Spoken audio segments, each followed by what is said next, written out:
Bonjour à tous. Je vais faire une vidéo. C'est un partage d'expérience parce que on peut observer des choses, des manifestations autour de nous. Ça reste propre à chacun. Ça reste aussi en fonction de vos connaissances qui vont faire. C'est vos connaissances qui vont faire qu'à un moment donné, vous allez être capable de voir de plus en plus de choses. Voir plus en plus de choses, ça peut être de la paranoïa, hein, chez moi par exemple.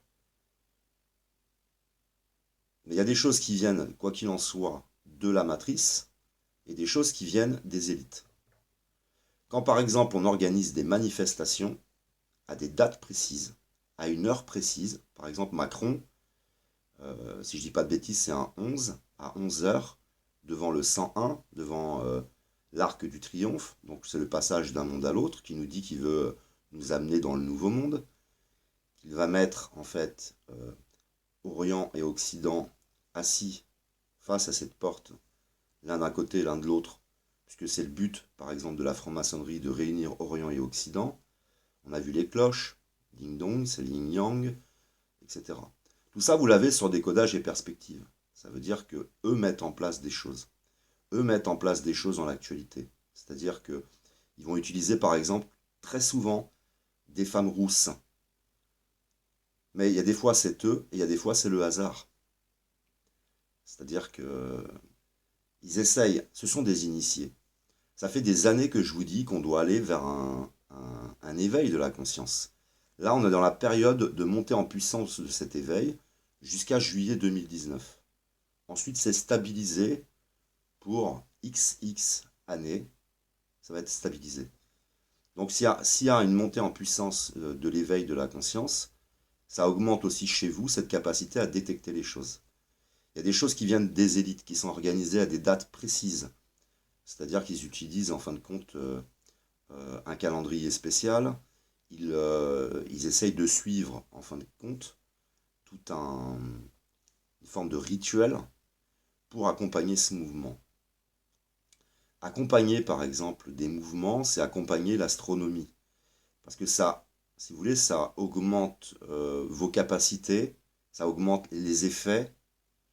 Comme par exemple, vous avez Luc Biget qui parle dans une vidéo que les guerres ont lieu à chaque fois à partir d'un placement des planètes. Ce qui ne veut pas dire qu'à chaque fois qu'il y a ce placement des planètes, il y a une guerre. Mais si tu devais faire une guerre, tu vas choisir un moment particulier qui va démultiplier en fin de compte l'efficacité. Si tu veux faire des manifestations, c'est pareil. Elles seront beaucoup plus puissantes, même par exemple quand il y a une pleine lune. Tout ça, ça agit sur nous. La lune agit sur nous. Si vous avez un potager, vous allez voir que ça agit. Vous mettez des draps, ça agit sur les marées, la marée humaine, si tu fais une manifestation. Ça fait monter la sève, par exemple. Alors, à un moment donné, ça va devenir compliqué. Moi, je vous raconte mon témoignage. Ça devient presque un sentiment de parano, quoi. Tu te dis, mais qu'est-ce que c'est que ce bordel? Il te faut un certain temps pour identifier ce qui vient des élites, des initiés, qui ne sont pas forcément mauvais, je le rappelle. T'es initié, point final, tu vas accompagner, moi je trouve ça bien. Et après, comment dire, tu as ce que la matrice te passe comme message, qui va elle aussi choisir des dates et des choses particulières. C'est pas les élites qui ont choisi, par exemple, alors je vais reprendre quelques exemples, c'est pas les élites qui ont choisi d'appeler Redouane Faïd par ce nom-là. Et Redouane, c'est celui qui accompagne les morts. Il a failli dans sa mission. Il est dans le département 77, il y a tout un symbolisme autour du 77. Il s'échappe une deuxième fois avec un Alouette 2, c'est le miroir aux alouettes, il veut prendre de l'altitude. Donc dans le processus d'individuation, c'est celui qui te fait prendre cette altitude, c'est celui qui t'accompagne dans ta mort et ta renaissance. Vous avez, je vous l'ai dit, je ne l'ai pas ici, vous avez, comment dire, le blason de Guillaume VIII de Montpellier sur la prison, celui qui va emmener la tradition en France, c'est lui qui fait passer la tradition en France. Voilà, il y a un certain nombre de choses comme ça, comme par exemple, il a fait une interview, il a dit j'ai tué mes démons. Ça, c'est extraordinaire. Et il dit j'ai tué mes démons. Non, en fait, il a failli. Après, il replonge, il retourne en prison. Alors qu'il a écrit un livre, il passe à la télé. Et on voit bien la personne qui a failli. Quand, par exemple, Manuel Valls dit je vais. Parce qu'on parle toujours de prison, hein, d'enfermement. Quand Manuel Valls dit on va construire 33 nouvelles prisons, on sait qu'à un moment donné, par exemple, les religieux, je dis religieux pour les profanes, nous disent oui, l'antéchrist va prendre possession de nos âmes, on va vivre en enfer, ça va être l'enfermement. Et là, on nous dit 33 nouvelles prisons, c'est donc l'aboutissement, en fin de compte, de ce modèle et de notre enfermement. C'est ma sensibilité, c'est ma façon de percevoir certains messages, comme par exemple Ben Allah. Ben Allah, c'est le Fils de Dieu, tout ça, je vous en ai parlé. Et qui n'a pas de père, qui se prend pour un fils de Dieu, qui est avec Macron. Vous voyez, il y a des petits messages qui sont là, moi je les entends, j'y suis sensible, parce qu'il y a toute une suite logique, en fin de compte, de choses en arrière-plan qui nous parlent de cette fin de période avec toutes les pathologies du binaire. C'est ma sensibilité. J'ai envie de dire que c'est un peu comme vous savez, les Indiens qui ressentaient des choses par rapport à la nature, ils voyaient des messages dans les choses. C'est cette sensibilité-là que j'ai. Maintenant, je ne suis pas toutes les 2 minutes en train de voir un message partout.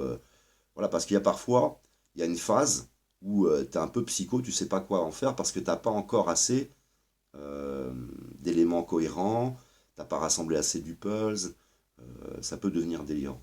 Donc ensuite, je le répète à nouveau, ne dérangez pas les personnes qui travaillent sur le site décryptage, c'est décodage et perspective, et allez voir, vous verrez, vous reprenez depuis l'article plus ancien, à vous de voir ce qui vient en fait de la matrice et ce qui vient des élites. Par exemple, je vous donne un exemple qui est extraordinaire.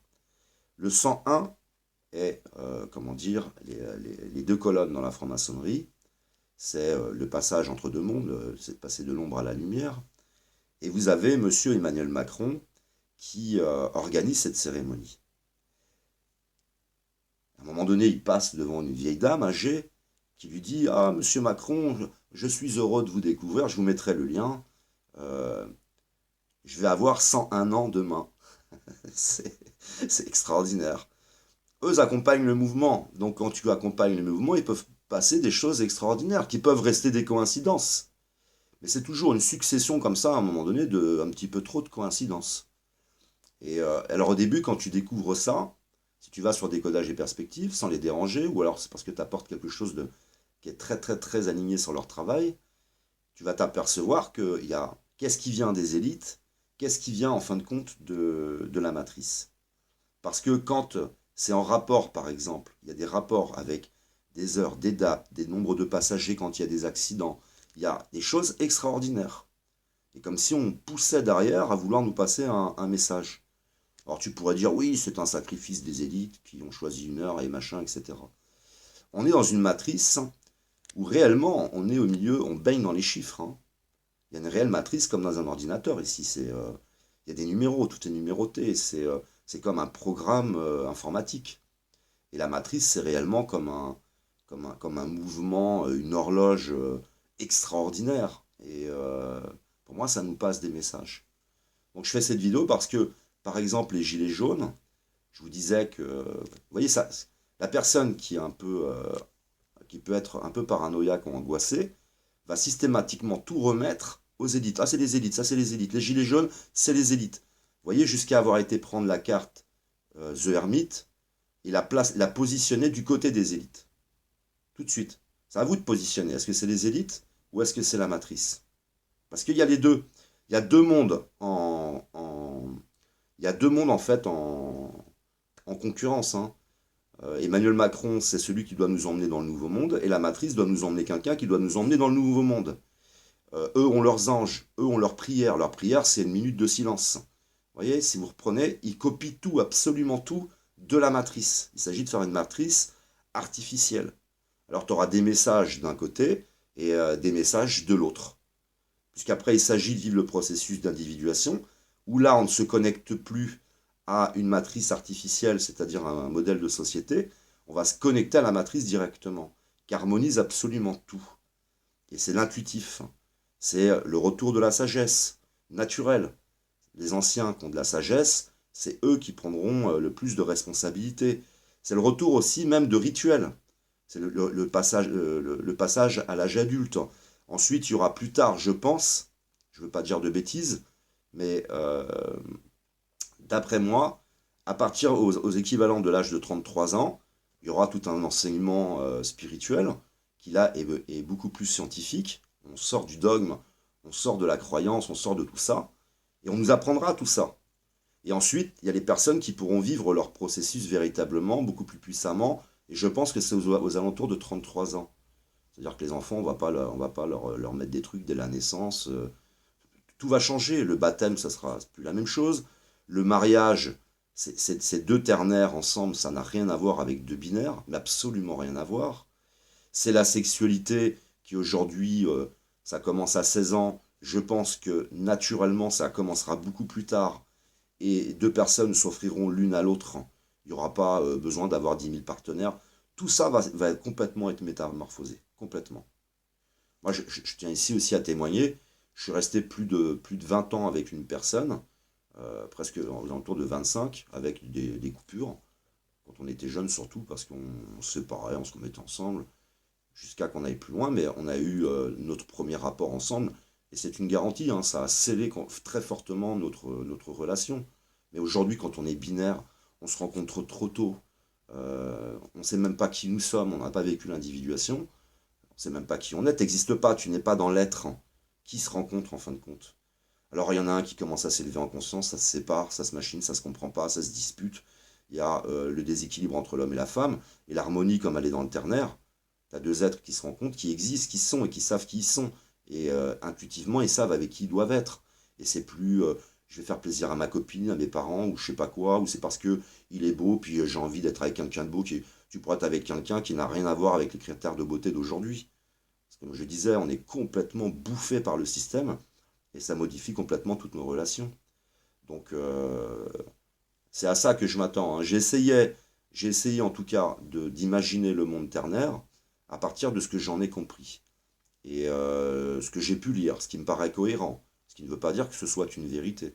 Mais ce sera ça, bien sûr, après la traversée du désert, et pas avant, quoi. Et tout va se faire dans cette traversée du désert.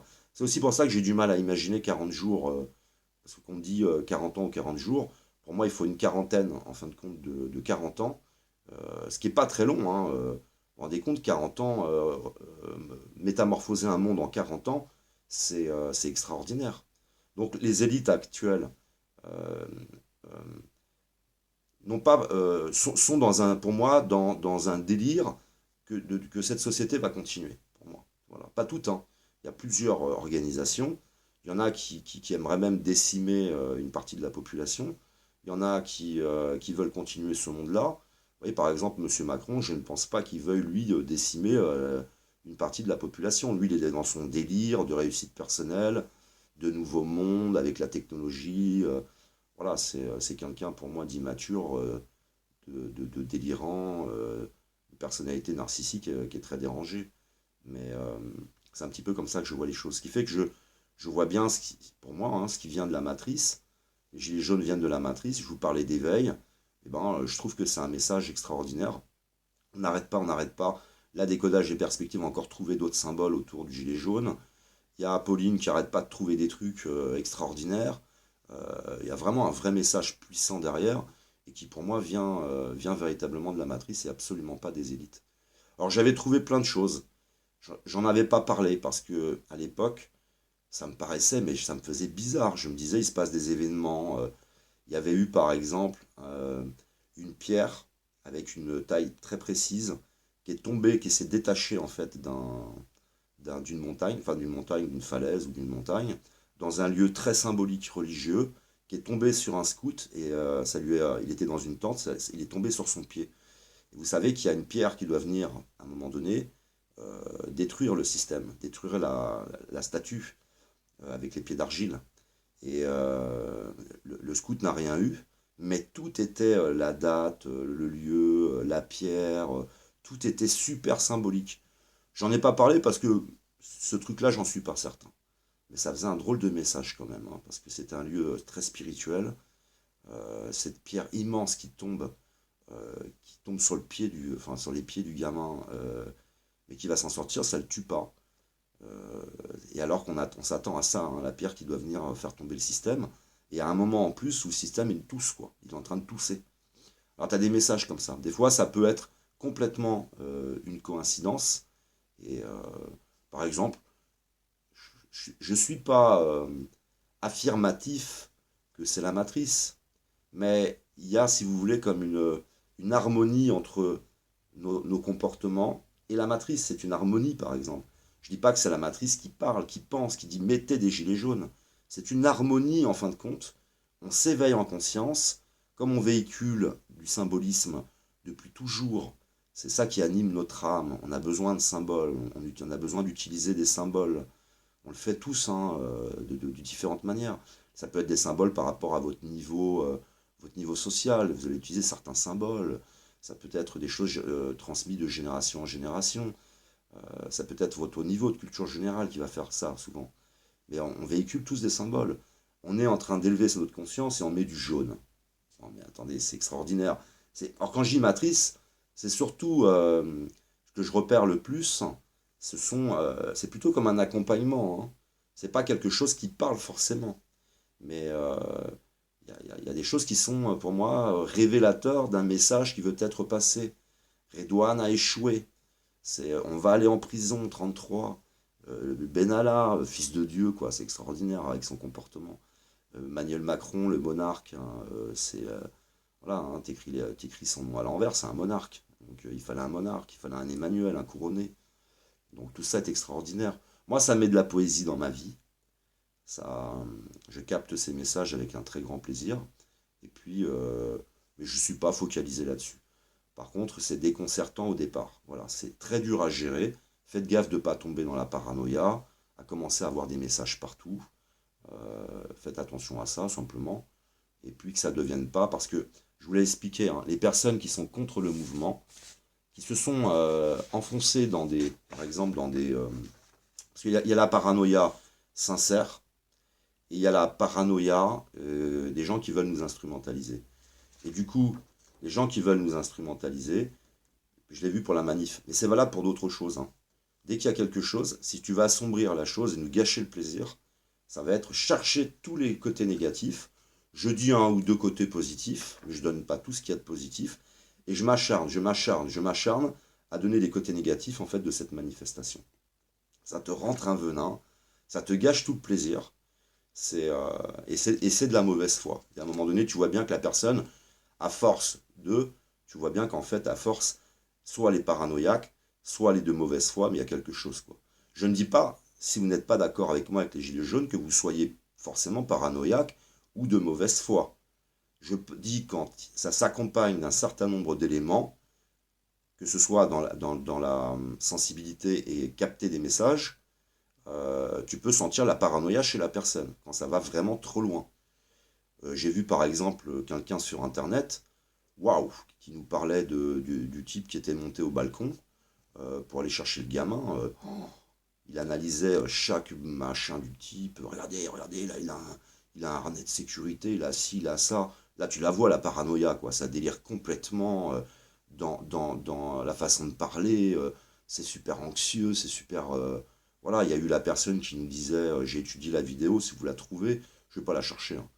Mais ils étaient deux. Alors, t'as cette femme d'une quarantaine d'années qui est là, oui, je vous écoute. Puis elle est là, oui, ah bon. Et puis l'autre, elle était camouflée. Oui, ils vont aller à la manifestation, ils vont avoir leur âme qui va être emportée par un vortex. Les gens vont avoir des problèmes toute leur vie. Et puis machin, je te mets un truc en scène et tout. Ouais, ça va, non. Il faut se ressaisir à un moment donné, il faut se resituer. Mais c'est complètement humain d'avoir dans le processus, surtout quand on le vit seul. Le problème, c'est de le vivre seul. T'as des moments de paranoïa. Tu as des périodes surtout la période au départ où tu es dans la démembration, en quelque sorte. Tu es complètement démonté psychiquement. Je vous ai expliqué, c'est comme si le monde disparaissait et que tu te retrouvais avec un parachute, quoi. Et ton parachute, c'est un peu du délire, hein, c'est un peu de la paranoïa, c'est un peu tout un tas de choses. Il faut re-remplir de connaissances, de compréhension, de choses concrètes. Et le parachute, peu à peu, se réduit. C'est un peu le côté délirant du processus. Je ne dis pas que tout le monde va le vivre de cette façon, hein, mais c'est la façon dont je l'ai vécu. Et ensuite, tu as le sol qui réapparaît. Petit à petit, tu commences à te poser sur un sol. Voilà, et après, tu vois les choses. Je suis aussi content d'en parler aujourd'hui, parce que j'en aurais forcément pas parlé de la même façon il y a 1 an, 2 ans ou 3 ans. Et que là, vraiment, tout s'est stabilisé, tout s'est repositionné, et je vois les choses. Donc, quand tu sais qu'on est... moi, c'est le point de repère que j'ai envie de vous donner. Si tu sais qu'on est en train d'évoluer en conscience, il va forcément y avoir des personnes qui vont découvrir des choses extraordinaires. Là, j'ai eu un partage dans les commentaires. Quelqu'un qui me dit, t'as remarqué, David, moi j'ai vu quelque chose, je l'ai invité à faire une vidéo, j'espère qu'il va la faire. Par exemple, il me dit, t'as le 0, l'œuf, 1, 2, 3, 4, 5, 6, 7, 8, 9, et après t'as le 9. Et après, il a réussi à voir que, en fin de compte, les chiffres, en les mettant en miroir, ça fait quelque chose. Donc j'espère qu'il va faire une vidéo. Il n'y a pas que ça. Je ne vais pas dire tout ce qu'il a dit. Hein, il a découvert plein de trucs au niveau des lettres, enfin des chiffres, pardon. Et j'espère qu'il fera une vidéo. Voilà, on est dans une période d'éveil. Les gens vont se mettre à découvrir des choses. On va traduire les textes complètement autrement. Là, par exemple, je regardais les 4 cavaliers de l'Apocalypse hier. Et la personne expliquait que ça fait partie du processus d'individuation. Ce sont 4 comportements qui sont terribles chez la personne et qu'il doit découvrir et dont il doit se débarrasser, par exemple. Je ne dis pas que c'est ça, mais c'est intéressant. Son approche, elle est hyper, hyper intéressante. Il développait encore sur d'autres choses. Donc, on va prendre les textes. Si on a le processus d'individuation en tête, tu le connais bien. Ensuite, tu lis tes textes. Et ben, tu vas voir. Tu vas voir que c'est plein de messages cachés au niveau du processus d'individuation. Donc là, ça va bouger, bouger. Après, quand on aura le processus d'individuation, ce qui va se passer, c'est la métamorphose, c'est l'apocalypse. Et là, on va se dire, attends, s'il y a le processus d'individuation, que sommes-nous sans le processus d'individuation? Là, ça va nous ramener à la perversion narcissique, au diable, au diabole, etc. Et puis voilà, ça va s'éclairer, s'éclairer, s'éclairer. Et on va vivre une période comme ça qui va être bouleversante. Mais voilà, c'est le simple exemple. On monte en éveil de la conscience. Qu'est-ce que ça peut créer comme phénomène d'après vous?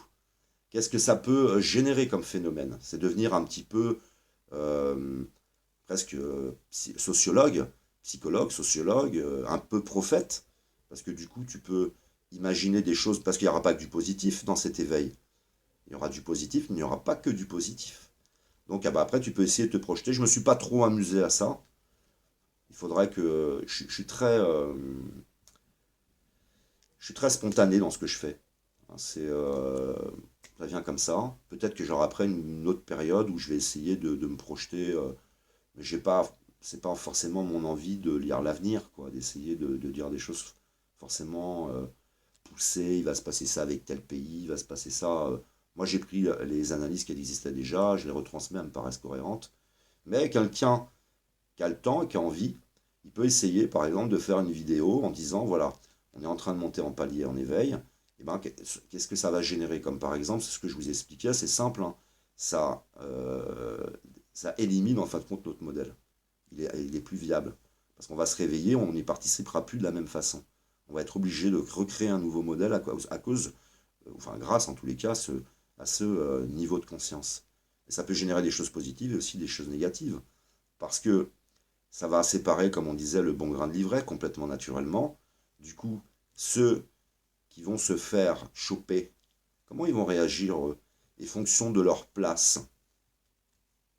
Parce qu'il y en a, c'est pas grave, c'est dans l'entreprise, c'est dans la famille, c'est en couple. C'est important, je ne vais pas dire que c'est pas. Mais c'est pas aussi important que quand c'est des gens qui ont des moyens de faire du mal. Donc ça va générer du positif et du négatif, jusqu'à que, en fin de compte, là, ça va se séparer en deux. Quand tu vis le processus d'individuation, tu commences par séparer les choses, comme les lettres hébraïques. Si vous allez voir les lettres hébraïques, d'abord tu sépares, et ensuite tu réunis. Toujours la séparation. Donc là, on va vivre, comme dans le processus individuel, on va vivre collectivement, la séparation, c'est-à-dire les personnes saines et les personnes très malsaines, et ensuite la réunification. Parce qu'en fait, on peut tous se réunir, même avec les pervers narcissiques. Ce qu'il faut, c'est qu'on les connaisse. Si on les connaît, c'est remplacer la précédente période où on ne les connaissait pas, mais il y avait le dogme, il y avait les principes, il y avait les valeurs. Donc par exemple, dans l'entreprise, ils longeaient les murs. Le modèle économique va vers tout libérer, on veut libérer, On a besoin de personnes compétitrices, violentes pour... Eh ben, le pervers narcissique a toute sa place. Donc tu vois le pervers narcissique qui monte. Il monte parce que le dogme, les principes et les valeurs s'effondrent. Mais là, on va vers la connaissance. D'abord, on regarde leur agitation, on les observe, on les analyse, tout le monde va se mettre à réfléchir, tout le monde a peur, on va mourir, on les observe et ensuite on met de la connaissance et la connaissance les fait redescendre, tout simplement. C'est pour ça que je disais que cette période est exceptionnelle par rapport, par exemple, à l'arrivée du catholicisme qui va chasser les sorcières, etc. Ce ne sera pas une chasse aux sorcières, ce sera une prise de conscience. Et cette prise de conscience n'est possible que si cette conscience, elle s'élève là jusqu'à juillet 2019. Ça permet aux gens beaucoup plus facilement de se réveiller sur eux-mêmes, de se réveiller sur les autres, de découvrir énormément de choses. Et c'est là que vous ressentirez de plus en plus peut-être des messages. Parce que c'est pareil, moi j'ai pris quelques éléments, je m'arrête là, puis vous trouverez d'autres choses comme décodage et perspective, je trouve plein de choses qui sont intéressantes. Alors il ne le dit pas dans décodage et perspective, ça c'est la matrice ou ça c'est les élites. Enfin je ne crois pas. Mais moi, pour moi, il y a vraiment deux choses. Deux choses qui sont des messages qui nous sont passés, qui sont puissants, ce sont des avertissements, un petit peu à l'image de la Vierge Marie qui viendrait en fin de compte nous avertir de quelque chose, quoi, nous dire voilà, parce que pour moi il n'y a pas de, on n'entend pas de voix, moi j'ai jamais entendu de voix, j'ai vécu le processus, Saint Nicolas est venu m'amener dans la cheminée, là où on met le feu, il est passé, on a vu ensemble avec ce spécialiste qui nous expliquait les secrets de la crèche et de Noël. Mais quand Saint-Nicolas est venu, moi je n'ai pas entendu de voix.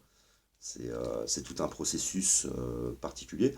On m'a demandé de faire une vidéo sur le sujet, je le ferai. Et tu as des étapes extrêmement bouleversantes.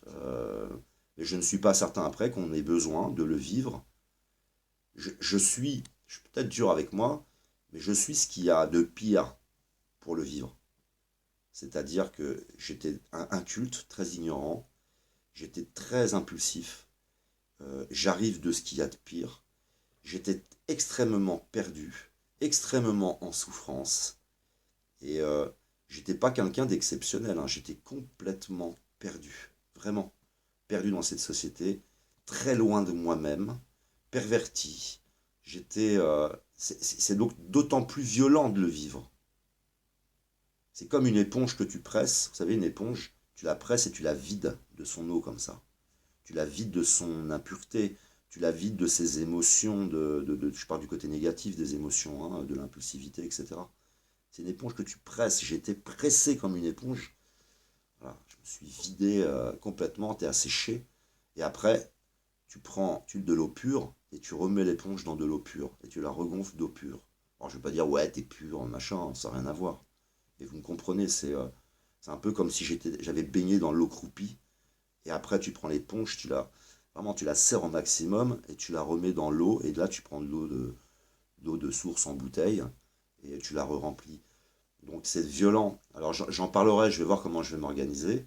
Mais c'est pas forcément ce que vous vivrez parce que vous n'avez pas forcément besoin de le vivre aussi violemment que moi, quoi. Parce que c'est quand même particulier. Voilà, j'ai terminé. Il y a pour moi donc deux choses l'une et l'autre. Il y en a qui vont se marrer en regardant la vidéo, ils vont dire David, tu délires un petit peu, c'est pas grave, moi je suis heureux. Ça me fait du bien, ça met de la poésie dans ma vie, ça vient nourrir ma foi, parce que ma foi, il existe des choses qui nous dépassent, il existe des choses qui accompagnent le mouvement, il existe, et ça me paraît cohérent qu'il y ait des messages qui nous soient passés. Et puis j'ai vécu des choses tellement extraordinaires que je m'imagine qu'il est possible qu'il y ait ce genre de manifestation dans nos vies, dans nos organisations, que pour moi, non, il n'y a rien de délirant. Mais quand on n'est pas croyant, par exemple, on est toujours avec deux logiciels différents, et c'est pas facile, en fin de compte, de se comprendre, de s'accepter les uns et les autres. Ça fait peur. Alors des fois, tu vas préférer dire que je suis un débile ou un fou, plutôt que te dire que pourquoi pas.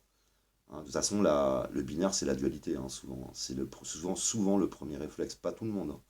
Mais le binaire, c'est souvent la dualité, la rivalité. C'est, par exemple, dans les commentaires des personnes qui me mettent, de toute façon, t'es un cinglé, t'es ci, t'es ça. Est-ce que c'est ça qui est intéressant? C'est ce côté systématique à aller taper sur des fous. Alors je me demande, attends, si je suis fou, pourquoi tu me tapes dessus? C'est quoi le comportement le plus antisocial? C'est être fou ou celui qui tape sur un fou. Vous voyez, c'est ah, j'ai toutes les justifications pour taper dessus, t'es un fou. Vous voyez la société de malade dans laquelle on est, hein, on en est là, quoi.